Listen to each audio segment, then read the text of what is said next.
ನಾಗರಾಜ್ ಆದವ್ರೆ, ಒಟ್ಟು ಚೊಂಬಿನ ಸುತ್ತ ಚರ್ಚೆ ಆಗೋ ಹಂಗೆ ಮಾಡಿದ್ರಿ.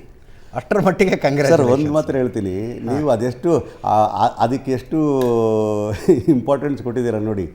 ಏನು ಈ ಥರ ಆಯ್ತಲ್ಲ ಚೊಂಬು ಅಂತೇಳಿ ಎಲ್ಲರೂ ಚರ್ಚೆ ಆಗೋ ಥರ ಆಗಿದೆ ಅಂತ ವಿಚಾರದ್ದು. ಅದ್ರಲ್ಲಿ ನಗೋ ವಿಚಾರ ಏನಿಲ್ಲ.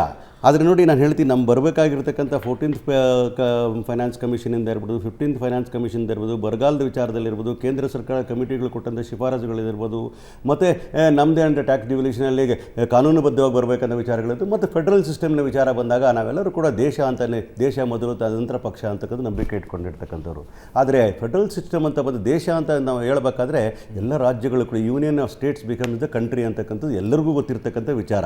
ಇಲ್ಲಿ ಎಲ್ಲೋ ಒಂದು ಕಡೆ ತಾಯಿ ಮಗುಗೆ ಹಾಲು ಕೊಡಲಿಲ್ಲ ಅಂದಾಗ ಮಗು ಹತ್ತಿರ ಮಾತ್ರ ಹಾಲು ಕೊಡುತ್ತೆ ಅಂತಕ್ಕಂಥ ಹಳೆ ವಿಚಾರನ ಈಗಲೂ ಕೂಡ ಜ್ಞಾಪಕ ಇಟ್ಕೊಂಡು ನಾವು ಎಷ್ಟು ಹತ್ರ ಕೂಡ ನಮ್ಗೆ ಕೊಡಲಿಲ್ಲ. ಹಾಗಾಗಿ ಕೊನೆಗೆ ಅದನ್ನ ಚೊಂಬು ಅಂತ ಪರಿವರ್ತನೆಯಾಗಿ ಕೊನೆಗೆ ನಮ್ಮ ಮಕ್ಕಳಿಗೆ ಚೊಂಬು ಕೊಟ್ಟೋ ರೀತಿಯಲ್ಲಿ ಕೇಂದ್ರ ಸರ್ಕಾರ ನಡ್ಕೊಳ್ತಾ ಇದೆಯಲ್ಲ, ಯಾಕೆ ಒಪ್ಕೋಬೇಕು ಅನ್ನೋ ಕಾರಣಕ್ಕೋಸ್ಕರ. ಮತ್ತು ಜನಗಳು ಒಂದು ಮೆಸೇಜ್ ಕೊಡ್ತಕ್ಕಂಥ ಅಂದರೆ, ಕರ್ನಾಟಕದಲ್ಲಿ ಹೇಳ್ತೀನಿ ಕೇಳಿ, ಕರ್ನಾಟಕದಲ್ಲಿ ಹೇಳ್ತೀನಿ 4,10,30,000 ಕೋಟಿ ರೂಪಾಯಿಗಳಷ್ಟು ಟ್ಯಾಕ್ಸ್ ಕೊಡ್ತೀವಿ, ಎಲ್ಲವನ್ನೂ ವಾಪಸ್ ಕೊಡಿ ಅಂತ ಹೇಳ್ತಕ್ಕ ಮೂರ್ಖತನ ಪರವಾದ. ಅದೇ ಪ್ರಧಾನಮಂತ್ರಿಗಳು ಗುಜರಾತಲ್ಲಿ ಇರಬೇಕಾದ್ರೆ ಯಾವ ಭಾಷೆನ ಯೂಸ್ ಮಾಡಿದ್ರು? ಕೇಂದ್ರ ಸರ್ಕಾರ UPA ಗೌರ್ಮೆಂಟ್ ಇದ್ದಾಗ ನಮಗೆ ಟ್ಯಾಕ್ಸ್ ಡಿವಲ್ಯೂಷನ್ ನಮ್ಗೆ ಅನ್ಯಾಯ ಆಗಿದೆ, ನಾವು ಕಟ್ಟೋ ಟ್ಯಾಕ್ಸ್ ಎಷ್ಟು, ಅವ್ರು ವಾಪಸ್ ಕೊಡ್ತಕ್ಕಂಥ ಎಷ್ಟು ಅಂತ ಯಾವ ರೀತಿ ಭಾಷಣಗಳು ಮಾಡೋದಂತ ವಿಡಿಯೋ ಕ್ಲಿಪ್ಗಳನ್ನ ಸ್ವಲ್ಪ ಹಾಕಿ ನೋಡ್ಕೋಬೇಕಾಗ್ತದೆ ಜನ. ನೀವು ಮುಖ್ಯಮಂತ್ರಿ ಇದ್ದಾಗ ಮಾತಾಡಿದಾಗ, ಕೇಂದ್ರ ಸರ್ಕಾರ ಟೀಕೆ ಮಾಡಿದಾಗ, ಅದನ್ನೆಲ್ಲವನ್ನೂ ಕೂಡ ಮಲತಾಯಿ ಧೋರಣೆ ಅಂತ ಹೇಳಿದಾಗ ನಾವೆಲ್ಲ ಸಹಿಸ್ಕೋಬೇಕಾಗಿತ್ತು. ಇವತ್ತು ನಮಗೆ ಚೊಂಬು ಕೊಟ್ಟಿದ್ದೀರಪ್ಪ, ನಮ್ಮ ಹಕ್ಕನ್ನು ನಮಗೆ ಕೊಡಿ, ನಮ್ಮ ಹತ್ರ ಇಷ್ಟು ಟ್ಯಾಕ್ಸ್ ತಗೊಳ್ತಾ ಇದ್ದೀರಿ. ಮತ್ತು ಕರ್ನಾಟಕ ಮತ್ತು ಮಹಾರಾಷ್ಟ್ರ ಅಂತಕ್ಕಂಥ ಈ ದೇಶದ ಕೊಡುಗೆ ಭಾಳ ದೊಡ್ಡದಿದೆ ಟ್ಯಾಕ್ಸಲ್ಲಿ. ಇಂಥ ರಾಜ್ಯಗಳನ್ನು ಇನ್ನೂ ಬೆಳೆಸಿ, ನೀವು ಪ್ರೋತ್ಸಾಹ ಕೊಡಿಸಿ, ನಿಮ್ಗೆ ಇನ್ನೂ ಹೆಚ್ಚು ಟ್ಯಾಕ್ಸ್ ಕೂಡ ಬರ್ತದೆ ಅನ್ನೋ ವಿಚಾರಗಳನ್ನು ನಾವು ಹೇಳಿದಾಗ ಏನೆಲ್ಲ ಮಾತಾಡಿದ್ರು, ಇಲ್ಲ ನಾವು ಕೊಡೋಕ್ಕೆ ಬರೋದಿಲ್ಲ, ಮಾಡೋಕ್ಕಾಗೋದಿಲ್ಲ ಅಂತೇಳಿ ಕಾದುಬಿಟ್ಟು ಕೊನೆಗೆ ಒಂದು ಸುಳ್ಳು ಹೇಳ್ತಾರೆ. ಕೋಡ್ ಆಫ್ ಕಂಡಕ್ಟ್ ಬಂದಿದ್ದು ಅದಕ್ಕೋಸ್ಕರ ನಾವು ಮೀಟಿಂಗ್ ಮಾಡೋಕ್ಕಾಗಲಿಲ್ಲ ಅಂತ ಹೇಳ್ತಾರೆ. ಯಾವಾಗ ಸೆಪ್ಟೆಂಬರಲ್ಲಿ ಆಗಿರ್ತಕ್ಕಂಥ ಬರಗಾಲದ ವಿಚಾರದ ಮೀಟಿಂಗ್ಗಳನ್ನ ಮಾಡ್ತೀನಿ ಅಂತೇಳಿ ನಮ್ಮ ರೆವಿನ್ಯೂ ಮಿನಿಸ್ಟರ್ ಹತ್ರ ಮತ್ತು ಚೀಫ್ ಮಿನಿಸ್ಟರ್ ಹತ್ರ ಹೋಗಿ ನಮ್ಮ ಚೀಫ್ ಮಿನಿಸ್ಟರ್ ಅಮಿತ್ ಶಾ ಹತ್ರ ಹೋದಾಗ ನಾನು ಡಿಸೆಂಬರ್ 23ನೇ ಮೀಟಿಂಗ್ ಮಾಡ್ತೀನಿ ಅಂತ ಆಶ್ವಾಸನೆ ಕೊಟ್ಟು ಮೀಟಿಂಗು ಮಾಡೋಕ್ಕಾಗದಿರೋದು, ಮಾರ್ಚ್ ತಿಂಗಳಲ್ಲಿ ಬರ್ತಕ್ಕಂತಹ ಕೋಡ್ ಆಫ್ ಕಂಡಕ್ಟ್ನ ನೀವು ನೆಪ ಹೇಳ್ತಿರಲ್ಲ. ಕನ್ನಡಿಗರಿಂದ ಅಷ್ಟೊಂದು ಉದಾಸೀನವೇ ನಿಮಗೆ? ನಿಮ್ಗೆ ಓಟ್ ಹಾಕಿದ್ದಾರೆ ಸ್ವಾಮಿ, ನಿಮ್ಗೆ ಮೋಸನೂ ಮಾಡಿಲ್ಲ ಸ್ವಾಮಿ. ಕರ್ನಾಟಕ ಇಡೀ ಸೌತ್ ಇಂಡಿಯಾದಲ್ಲಿ ಹೆಬ್ಬಾಲಾಗಿ ನಿಮ್ಗೆ ಅವಕಾಶ ಕೊಟ್ಟರು, JDS ಸರ್ಕೊಂಡು ಸರ್ಕಾರ ಮಾಡಿದ್ರಲ್ಲ ಸ್ವಾಮಿ. ಕನ್ನಡಿಗರು ಎಲ್ಲವನ್ನೂ ಕೂಡ ನೋಡಿದ್ದಾರೆ ಸ್ವಾಮಿ. ಅದು ನೀವು ವಾಪಸ್ ಕೊಡ್ತಾ ಇರ್ತಕ್ಕಂಥದ್ದೇನು? ಬರೀ ಕಲೆಕ್ಷನ್ ಮಾಡೋದು ಮಾತ್ರ ನಿಮ್ಮ ಕಥೆನಾ? ಕನ್ನಡಿಗರಿಗೆ ಇರ್ತಕ್ಕ ಅನ್ಯಾಯಕ್ಕೆ ಆಗಿರ್ತಕ್ಕಂಥದ್ದು, ರೈತರು ಇರ್ಬೋದು, ಇಲ್ಲಿರ್ತಕ್ಕ ವಿದ್ಯಾರ್ಥಿಗಳಿರ್ಬೋದು, ಯುವಕರು ಇರ್ಬೋದು, ಕಾರ್ಮಿಕರು ಇರ್ಬೋದು, ಶಿಕ್ಷಣ ಇರ್ಬೋದು, ಆರೋಗ್ಯ, ಇದ್ರ ಬಗ್ಗೆ ನಿಮಗೆ ಕಾಳಜಿ ಇಲ್ವಾ? ಮಾತಾಡುವಾಗ ಸಬ್ಕಾ ಸಾಥ್ ಸಬ್ಕಾ ವಿಕಾಸ್ ಅಂತ ಹೇಳ್ತೀರಿ. ನೀವು ಸಬ್ಕಾ ಸಾಥ್ ಸಬ್ಕಾ ವಿಕಾಸ್ ಮಾಡ್ತಾ ಇಲ್ಲ. ಒಂದು ಕಡೆ ಎಲ್ಲ ಜನಾಂಗಗಳನ್ನು ಒಟ್ಟಿಗೆ ತಗೊಂಡು ಹೋಗ್ತಾ ಇಲ್ಲ, ಇನ್ನೊಂದು ಕಡೆ ಎಲ್ಲ ರಾಜ್ಯಗಳನ್ನು ಒಟ್ಟಿಗೆ ತಗೊಂಡು ಹೋಗ್ತಾರೆ. ಇದು ಯಾವ ರೀತಿ ಮಾಡ್ತಾ ಇರ್ತಕ್ಕಂಥದ್ದು ವಿಚಾರಗಳಲ್ಲಿ? ಇವತ್ತು ನೀವು ಯುಪಿಗೆ ಕೊಟ್ಟಿದ್ದಕ್ಕೆ ನಾವು ಹೊಟ್ಟೆ ಹೊರ್ಕೊಳ್ಳಿಲ್ಲ, ಬಿಹಾರ ಕೊಟ್ಟಿದ್ದು ನಾವು ಹೊಟ್ಟೆ, ಅದು ನಮ್ಮ ದೇಶ ಅಂತಕ್ಕಂಥ ಹೇಳ್ತೀವಿ. ಆದರೆ ನಮ್ಮನ್ನು ಇನ್ನೂ ಸಬಲಾಗಿ, ಇನ್ನೂ ನಮಗೆ ಕೊಡಬೇಕಾಗಿರೋ ಹಕ್ಕನ್ನು ಕೊಟ್ಟಿದ್ದೆ. ಆದರೆ ನಾವು ನಂಬರ್ 2 ಅಲ್ಲಿರೋ ನಂಬರ್ 1 ಟ್ಯಾಕ್ಸ್ ಪೇಯರ್ ಆಗ್ತೀವಿ ನೀವು ಗವರ್ಮೆಂಟ್ ಆಫ್ ಇಂಡಿಯಾಗೆ. ಅಂಥ ಒಂದು ರಾಜ್ಯವನ್ನು ನೀವು ಯಾಕೆ ಸಾಯಿಸ್ತಾ ಇದ್ದೀರಿ? ಅದನ್ನ ಕೇಳ್ತಾ ಇರ್ತಕ್ಕಂಥ ಕಾರಣಕ್ಕೋಸ್ಕರ ನಮ್ಗೆ ಕೊಟ್ಟಿರೋ ಚೊಂಬುನ ವಿಚಾರದಲ್ಲಿ ಹೇಳ್ತಾ ಇದ್ದೀವಿ. ನಾಳೆ ಪ್ರಧಾನಮಂತ್ರಿ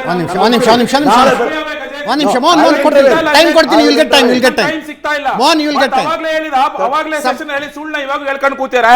ಸಮಯ ಕೊಡ್ತೀನಿ, ನನ್ನ ಸಮಯ ಕೊಡ್ತೀನಿ. Will get enough time. ಅದರ ಜೊತೆಗೆ ನಾನು ಹೇಳ್ತಾ ಇದ್ದೀನಿ ಕೇಳಿ, ಇವತ್ತೊಂದು ದಿವಸ ನಾವು 5 ಗ್ಯಾರಂಟಿಗಳು ಕೊಟ್ವಿ. ಯಾವ ಕಾರಣಕ್ಕೋಸ್ಕರ ಗ್ಯಾರಂಟಿಗಳು ಕೊಟ್ವಿ? ಯಾವಾಗ ಜೀವನ ದುಸ್ತರವಾಗ್ತದೋ, ಯಾವಾಗ ಬಡವರು ಬದುಕಲಿಕ್ಕೆ ಆಗೋದಿಲ್ವೋ, ನೀವು ಅಧಿಕಾರ ತಗೊಂಡ 2014ರಲ್ಲಿ ಅಧಿಕಾರ 360 ರೂಪಾಯಿದ ಗ್ಯಾಸ್ ಸಿಲಿಂಡ್ರು 1,100 ರೂಪಾಯಿ ಆಗ್ತದಲ್ಲ, ಡೀಸೆಲ್ ಇದ್ದಿದ್ದು 50-60 ರೂಪಾಯಿ ಇದ್ದಿದ್ದು ತಗೊಂಡೋಗಿ 100 ರೂಪಾಯಿಗೆ ದಾಟಿಸ್ತಿರಲ್ಲ. ಇದೆಲ್ಲ ಮಾಡಿದ್ರಲ್ಲ, ಜೀವನ ಕಷ್ಟ ಆಗ್ತದೆ. ಕೋವಿಡ್ ಬಂದಾಗ ನೀವು ತಂದಿದ್ದು ಕೋವಿಡ್ ಅಂತ ಹೇಳೋದಿಲ್ಲ ನಾವು, ನೀವು ಮ್ಯಾನೇಜ್ಮೆಂಟ್ ರಾಂಗ್ ಮಾಡೋದ್ರಿಂದ ಎಷ್ಟೊಂದು ಉದ್ಯೋಗಗಳು ಕಳೆದು ಹೋಗ್ತವೆ, ಎಷ್ಟೊಂದು ಭ್ರಷ್ಟಾಚಾರಗಳಾಗ್ತವೆ. ನೀವು ಒಂದು ತನಿಖೆ ಮಾಡೋದಿಲ್ಲ. ಭ್ರಷ್ಟಾಚಾರಗಳಲ್ಲಿ ಎಷ್ಟೊಂದು ಲಾಸ್ ಆಗ್ತದೆ, ಉದ್ಯೋಗಗಳು ಕಳ್ಕೊಳ್ತಾರೆ. ಅವರ ಜೀವನ ಕಟ್ಕೊಳ್ಳೋಕ್ಕೋಸ್ಕರ ಒಂದು 5-6 ಸಾವಿರ ರೂಪಾಯಿ ತಿಂಗಳಿಗೆ ಕೊಟ್ಟಿದ್ದೆ, ಆದರೆ ಸರ್ಕಾರಗಳು ದಿವಾಳಿ ಆಗ್ತದೆ ಅಂತ ಹೇಳ್ತಿರಲ್ಲ. ಬಡವರ ಬಗ್ಗೆ ಇಷ್ಟೊಂದು ಆಕ್ರೋಶ ಯಾಕ್ರಿ? ಬಡವರ ಬಗ್ಗೆ, ರೈತರ ಬಗ್ಗೆ ಇವತ್ತು ಆತ್ಮಹತ್ಯೆಗಳೇನಾದರೂ ಸ್ವಲ್ಪ ಹದ್ದುಬಸ್ತಲ್ಲಿ ಇದ್ದರೆ ಕರ್ನಾಟಕದಲ್ಲಿ, ಬಿಕಾಸ್ ಆಫ್ ಅವರ್ ಗ್ಯಾರಂಟೀಸ್ ಅಂತ ಹೇಳ್ತೀನಿ. ಒಂದು ವೇಳೆ ಗ್ಯಾರಂಟಿಗಳು ಕೊಡದೇ ಇದ್ರೆ ಈ ಬರಗಾಲದಲ್ಲಿ ಏನಾಗ್ತಾ ಇದೆ ಅಂತ ಯೋಚನೆ ಮಾಡಿ. ಸಾವಿರಾರು ಜನ ರೈತರು ಆತ್ಮಹತ್ಯೆ ಮಾಡ್ಕೊಳ್ತಾರೆ. ಇದಕ್ಕೆಲ್ಲ ಕಾರಣ ಕೇಂದ್ರ ಸರ್ಕಾರ ಅಂತ ಹೇಳ್ತೀನಿ. ಚೊಂಬು ಕೊಟ್ಟಿರ್ತದೆ ಕೇಂದ್ರ ಸರ್ಕಾರ, ಚೊಂಬನ್ನೇ ಕೊಡ್ತೀವಿ ಅವರಿಗೆ ಪಾರ್ಲಿಮೆಂಟ್ ಚುನಾವಣೆಯಲ್ಲಿ.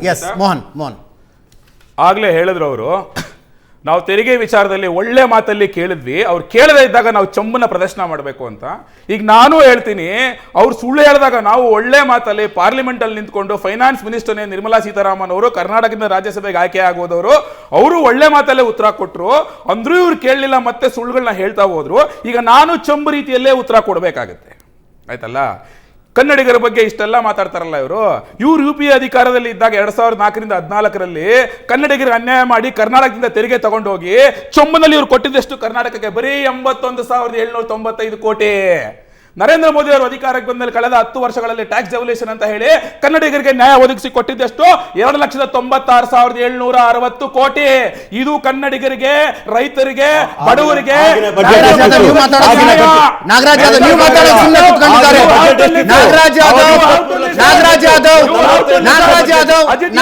ನೀವು ಮಾತಾಡೋಕೆ ಸುಮ್ಮನೆ ಕೇಳಿಸ್ಕೊಂಡಿದ್ದಾರೆ. ಬಜೆಟ್ ಕ್ಲಾರಿಫಿಕೇಶನ್ ನಿಮ್ಗೆ ಹೇಳ್ತಾ ಇದ್ದೀನಿ.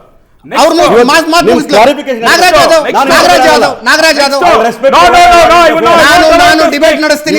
ಬಜೆಟ್ ಬಗ್ಗೆ ಮಾತಾಡ್ಲಿಕ್ಕೆ ಇದು ಅಸೆಂಬ್ಲಿ ಅಲ್ಲ, ಇದು ನೆಕ್ಸ್ಟ್ ಅಜಿತ್ ಗ್ರಾಂಟ್ ಸಿನೇಡ್ ಅಂತ ಹೇಳಿ ಇದೇ ಕನ್ನಡಿಗರ ತೆರಿಗೆ ಕಲೆಕ್ಟ್ ಮಾಡಿ ಕನ್ನಡಿಗರಿಂದ ತೆರಿಗೆ ಕಲೆಕ್ಟ್ ಮಾಡಿಕೊಂಡು ಕೇಂದ್ರದಿಂದ UPA ಸರ್ಕಾರ ಅಧಿಕಾರದಲ್ಲಿದ್ದಾಗ ಕನ್ನಡಿಗರಿಗೆ ಅನ್ಯಾಯ ಮಾಡಿ ಚೊಂಬಲ್ಲಿ ಕೊಟ್ಟಿದ್ದು ಕೇವಲ 60,789 ಕೋಟಿ. ನರೇಂದ್ರ ಮೋದಿ ಅಧಿಕಾರಕ್ಕೆ ಬಂದ ಮೇಲೆ ಕರ್ನಾಟಕಕ್ಕೆ ಕನ್ನಡಿಗರಿಗೆ ನ್ಯಾಯ ಒದಗಿಸಬೇಕು ಅಂತ ಹೇಳಿ ಗ್ರಾಂಟ್ ಸಿನೇಡ್ ಅಲ್ಲಿ ಕೊಟ್ಟಂತ ಹಣ 2,23,028 ಕೋಟಿ. ಅಷ್ಟೇ ಯಾಕೆ, ಇದೇ ಕಾಂಗ್ರೆಸ್ ಸರ್ಕಾರ ಅಧಿಕಾರದಲ್ಲಿದ್ದಾಗ ಕನ್ನಡಿಗರಿಗೆ, ಕರ್ನಾಟಕಕ್ಕೆ ಮೋಸ ಮಾಡಿ ರೈಲ್ವೇಸ್ಗೆ ಅಂತ ಕೊಟ್ಟಂತ ಹಣ ಬರೀ 900 ಕೋಟಿ. ನರೇಂದ್ರ ಮೋದಿ ಅವರು ನ್ಯಾಯ ಒದಗಿಸಿ ಕನ್ನಡಿಗರಿಗೆ, ಕರ್ನಾಟಕಕ್ಕೆ ಕೊಟ್ಟಂತ ಹಣ 8,500 ಕೋಟಿ ಕಳೆದ 10 ವರ್ಷಗಳಲ್ಲಿ. ಅಷ್ಟೇ ಯಾಕೆ, ನರೇಂದ್ರ ಮೋದಿ ಅಧಿಕಾರಕ್ಕೆ ಬರೋದಕ್ಕಿಂತ ಮುಂಚೆ ಇದೆ UPA ಸರ್ಕಾರ ಅವಧಿನಲ್ಲಿದ್ದಾಗ ಫೈನಾನ್ಸ್ ಕಮಿಷನ್ ಬಗ್ಗೆ ಮಾತಾಡ್ತಾರಲ್ಲ, ಕನ್ನಡಿಗರಿಗೆ, ಕರ್ನಾಟಕಕ್ಕೆ, ರಾಜ್ಯಗಳಿಗೆ ಅನ್ಯಾಯ ಮಾಡಿ ಇವ್ರು ತೆರಿಗೆ ಪಾಲು ಕೊಟ್ಟಿದ್ದು ಕೇವಲ 32%. ನರೇಂದ್ರ ಮೋದಿ ಅಧಿಕಾರಕ್ಕೆ ಬಂದ ನಂತರ ಆ 32% 42% ಮಾಡಿ 10% ಏರಿಕೆ ಮಾಡಿ ರಾಜ್ಯಗಳು ಉದ್ಧಾರ ಆಗಬೇಕು ಅಂತ ಹೇಳಿ ಕರ್ನಾಟಕಕ್ಕೆ, ಕನ್ನಡಿಗರಿಗೆ ನ್ಯಾಯ ಒದಗಿಸಿಕೊಟ್ಟಿದ್ದು ಇದೇ ನರೇಂದ್ರ ಮೋದಿ ಅವರ ಸರ್ಕಾರ. ಇವರಿದ್ದಾಗ ಕೊಟ್ಟಿದ್ದು ಚೊಂಬು ನಾವು ಅಧಿಕಾರಕ್ಕೆ ಬಂದ್ಮೇಲೆ ನ್ಯಾಯ ಒದಗಿಸಿ ಕರ್ನಾಟಕದವರಿಗೆ, ಕನ್ನಡಿಗರಿಗೆ, ಬಡವರಿಗೆ ಆಗ್ಬೋದು ಪ್ರತಿಯೊಬ್ಬರಿಗೂ ನೋಡ್ಕೊಂಡಿದ್ದು ನರೇಂದ್ರ ಮೋದಿ ಅವರ ಸರ್ಕಾರ. ಯಾಕೆ, ಏನ್ ಬರೀ ಕೇಂದ್ರದಿಂದ ಬರುವಂತ ತೆರಿಗೆ ರೆವಲ್ಯೂಷನ್ ಬಗ್ಗೆ ಮಾತಾಡ್ತಾರಲ್ಲ, ಬೇರೆ ಬೇರೆ ಯೋಜನೆಗಳಿಗೆ ಹಣ ಬರ್ತಿದೆ ಅಲ್ವಾ, ಅದ್ರ ಬಗ್ಗೆ ಯಾಕೆ ಮಾತಾಡೋದಿಲ್ಲ? ಯಾಕೆ ತುಮಕೂರಿನಲ್ಲಿ HAL ಫ್ಯಾಕ್ಟರಿ ಇನಾಗ್ರೇಷನ್ ಆಯ್ತಲ್ಲ, ಅದ್ರ ಬಗ್ಗೆ ಯಾಕೆ ಮಾತಾಡೋದಿಲ್ಲ? ಕೆಂಪೇಗೌಡ ಟರ್ಮಿನಲ್ 2 ಇನಾಗ್ರೇಟ್ ಆಯ್ತಲ್ಲ, ಅದ್ರ ಬಗ್ಗೆ ಯಾಕೆ ಮಾತಾಡೋದಿಲ್ಲ? ಬೆಂಗಳೂರು ಸಬರ್ಬನ್ ರೈಲ್ವೆ ಬಗ್ಗೆ ಯಾಕೆ ಮಾತಾಡೋದಿಲ್ಲ? ಶಿವಮೊಗ್ಗ ವಿಮಾನ ನಿಲ್ದಾಣದ ಬಗ್ಗೆ ಯಾಕೆ ಮಾತಾಡಲ್ಲ? 6 ವಂದೇ ಭಾರತ್ ರೈಲ್ಗಳ ಬಗ್ಗೆ ಯಾಕೆ ಮಾತಾಡೋದಿಲ್ಲ? 80 ಕೋಟಿ ಜನಗಳಿಗೆ ಕೋವಿಡ್ ನಂತರ ಇಡೀ ದೇಶದಲ್ಲಿ ಬಡವರನ್ನ ನೋಡ್ಕೋಬೇಕು ಅಂತ ಹೇಳಿ ಪ್ರತಿ ಮನೆಗೂ ಅಕ್ಕಿ ಕೊಟ್ಟರಲ್ಲ, ಅದ್ರ ಬಗ್ಗೆ ಯಾಕೆ ಮಾತಾಡಲ್ಲ? ಇವರು ದೊಡ್ಡ ಮೋಸಗಾರರು. 10 kg ಅಕ್ಕಿ ಕೊಡ್ತೀನಿ ನನ್ನ ಅಧಿಕಾರಕ್ಕೆ ಬಂದ್ರೆ ಏನ್ಬಿಟ್ಟು ಸಿದ್ದರಾಮಯ್ಯ ಹೇಳಿದ್ರಲ್ಲ, 10 kg ಪ್ಲಸ್ ಮೋದಿ ಅವರು ಕೊಡ್ತಿದ್ದ 5 kg 15 kg ಕೊಡ್ಬೇಕಾಗಿತ್ತಲ್ಲ. ಇವತ್ತು ಬರ್ತಾ ಇರೋದು ಕನ್ನಡಿಗರಿಗೆ, ಬಡವರಿಗೆ ಮೋದಿ ಅವರು ಕೊಡ್ತಿರುವಂತ 5 kg ಅಕ್ಕಿ ಅಷ್ಟೇನೇನೆ. ಇವ್ರು ಕೊಡ್ತಿದ್ದಂತ 10 kg ಅಕ್ಕಿ ಚೊಂಬು ಕೊಡ್ಲೇ ಇಲ್ಲ. ಚೊಂಬು ಕೊಟ್ಟವ್ರು ಇವರು ಬಡವರಿಗಾಗ್ಬೋದು, ನಿರುದ್ಯೋಗಿಗಳಿಗಾಗ್ಬೋದು. ಇವ್ರು ಉದ್ಯೋಗ ಕೊಡ್ತಾ ಇಲ್ಲ ಅಂತ ಹೇಳ್ಬಿಟ್ಟು ಯುವ ನಿಧಿ ಸ್ಕೀಮ್ ಅಂತ ಜಾರಿ ಮಾಡಿದ್ರಲ್ಲ ಕರ್ನಾಟಕದಲ್ಲಿ, ಯುವ ನಿಧಿ ಸ್ಕೀಮ್ ಜಾರಿ ಮಾಡಿದ್ರಲ್ಲ ಕರ್ನಾಟಕದಲ್ಲಿ, ಕಳೆದ 11 ತಿಂಗಳಲ್ಲಿ 5,28,000 ಜನ ಗ್ರಾಜುಯೇಟ್ಸ್ ಗಳಾಗ್ತಾರೆ ಕಳೆದ 1 ವರ್ಷಗಳಲ್ಲಿ. ಆ 5,28,000 ಗ್ರಾಜುಯೇಟ್ಸ್ ಗಳಲ್ಲಿ ಯುವ ನಿಧಿ ಸ್ಕೀಮ್ ಆಗಿರೋದು ಕೇವಲ 3,500 ಜನಕ್ಕೆ. ಬಾಕಿ 5.25 ಲಕ್ಷ ಯುವಕರಿಗೆಲ್ಲ ಚೊಂಬು ತಾನೇ ಕೊಟ್ಟಿದ್ದಾಗಾದ್ರೆ ಇವ್ರು ಮಾಡುವಂತ ಈ ಕೆಲಸಗಳನ್ನ ಮರೆಮಾಚಲಿಕ್ಕೆ ಇವ್ರು ಚೊಂಬುಗಳನ್ನ ಕೊಟ್ಕೊಂಡು ಇದೇ ಕರ್ನಾಟಕದವ್ರಿಗೆ, ಕನ್ನಡಿಗರಿಗೆ ನರೇಂದ್ರ ಮೋದಿ ಅಧಿಕಾರಕ್ಕೆ ಬಂದ ನ್ಯಾಯ ಕೊಟ್ರೆ ಇವ್ರು ಕೇಂದ್ರದ ಮೇಲೆ ಗೂಬೆ ಕೊಡಿಸ್ತಾರೆ. ನೆಕ್ಸ್ಟ್ SDRF NDRF ಬಗ್ಗೆ ಬರ್ತೀನಿ. ಇವ್ರ ಅಧಿಕಾರದಲ್ಲಿದ್ದಾಗ UPA ಅವಧಿನಲ್ಲಿ ಕನ್ನಡಿಗರಿಗೆ, ಕರ್ನಾಟಕದ ರೈತರಿಗೆ, ಕರ್ನಾಟಕದ ರೈತರಿಗೆ ಅನ್ಯಾಯ ಮಾಡಿ ಇವರು ಕಾಂಗ್ರೆಸ್ ಅವಧಿನಲ್ಲಿ ಕೇಂದ್ರದಲ್ಲಿ ಇದೆ ಸೋನಿಯಾ ಗಾಂಧಿ ಇದ್ದಾಗ, ರಾಹುಲ್ ಗಾಂಧಿ ಇದ್ದಾಗ, ಮನಮೋಹನ್ ಸಿಂಗ್ ಇದ್ದಾಗ ರಾಜ್ಯಕ್ಕೆ ಬಂದಿದ್ದು SDRF NDRF ಇಂದ ಕೇವಲ 3,655 ಕೋಟಿ ಅಂದ್ರೆ ಚಂಬಲ್ ಕೊಟ್ಟಿದ್ದಷ್ಟೇ. ನರೇಂದ್ರ ಮೋದಿ ಅವರು ಅಧಿಕಾರಕ್ಕೆ ಬಂದ ಮೇಲೆ ಕೇಂದ್ರದಲ್ಲಿ ಕರ್ನಾಟಕದ ರೈತರಿಗೆ, ಕನ್ನಡಿಗರಿಗೆ, ಕರ್ನಾಟಕದ ರೈತರಿಗೆ ನ್ಯಾಯ ಒದಗಿಸ್ಬಿಟ್ಟು SDRF NDRF ಇಂದ ಕೊಟ್ಟಿದ್ದು 12,542 ಕೋಟಿ. ಇವರು ಅಧಿಕಾರದಲ್ಲಿದ್ದಾಗ ಎಲ್ಲಾ ರಾಜ್ಯಗಳಿಗೂ ಇನ್ಕ್ಲೂಡಿಂಗ್ ಕರ್ನಾಟಕ ಚೊಂಬೆ ಕೊಟ್ಕೊಂಡ್ ಬಂದಿದ್ದು. ನಿಜವಾಗ್ಲೂ ನ್ಯಾಯ ಒದಗಿಸಿದ್ದು ಕರ್ನಾಟಕದಲ್ಲಿರುವಂತಹ ಬಡವರಿಗೆ, ರೈತರಿಗೆ, ಮಹಿಳೆಯರಿಗೆ, ಯುವಕರಿಗೆ ನರೇಂದ್ರ ಮೋದಿ. ಇವ್ರು ಏನು ಮಾಡಿಲ್ಲ. ಇವರು ಕಳೆದ 1971ರಲ್ಲಿ ಇಂದಿರಾ ಗಾಂಧಿ ಅಧಿಕಾರದಲ್ಲಿ ಇದ್ದಾಗ ಅದೇ ಗರೀಬಿ ಹಟಾವೋ, 2019 ಅದೇ ಗರೀಬಿ ಹಟಾವೋ, 24 ಅದೇ ಗರೀಬಿ ಹಟಾವೋ. ಇವ್ರು ಗರೀಬಿ ಹಟಾವೋ ಮಾಡಕ್ ಆಗ್ಲೇ ಇಲ್ಲ. 6 ತಿಂಗಳಿಂದ ನೀತಿ ಆಯೋಗ ಕೊಟ್ಟರೆ ಒಂದು ವರದಿ ಪ್ರಕಾರ ಕಳೆದ 9 ವರ್ಷದಲ್ಲಿ ಇಡೀ ದೇಶದಲ್ಲಿ 24 ಕೋಟಿ 80 ಲಕ್ಷ ಜನ ಬಡತನ ರೇಖೆಯಿಂದ ಹೊರಗಡೆ ಬಂದಿದ್ದಾರೆ. ನಿಜವಾಗ್ಲೂ ಬಡತನ ಹೋಗಲಾಡಿಸಿದ್ ಯಾರು ಅಂದ್ರೆ ನರೇಂದ್ರ ಮೋದಿ ಅವರು. ಅದು ಕರ್ನಾಟಕದಲ್ಲಿ ಆಗ್ಬೋದು, ಇಡೀ ದೇಶದಲ್ಲಿ ಆಗ್ಬೋದು. ಇವ್ರು ಕೊಟ್ಟಿದ್ದು ಕೇವಲ 77 ವರ್ಷಗಳಲ್ಲಿ, 77 ವರ್ಷದಲ್ಲಿ, ಕಳೆದ 77 ವರ್ಷಗಳಲ್ಲಿ ಇಡೀ ದೇಶ ಜನತೆ ಕೊಟ್ಟಿದ್ದ ಚಂಬು. ಸಿದ್ದರಾಮಯ್ಯ ಮೊದಲನೇ ಬಾರಿ ಅಧಿಕಾರಿಯಾಗಿದ್ದ ಇದ್ದಾಗ ಕರ್ನಾಟಕದಲ್ಲಿ ಕೊಟ್ಟಿದ್ದ ಚಂಬು, ಕೊಟ್ಟಿದ್ದು ಚಂಬೆನೇನೆ. ಯಾರಾದ್ರೂ ಇವತ್ತಿನ ಲೆಫ್ಟ್ ರೈಟ್ ಅಷ್ಟೇ.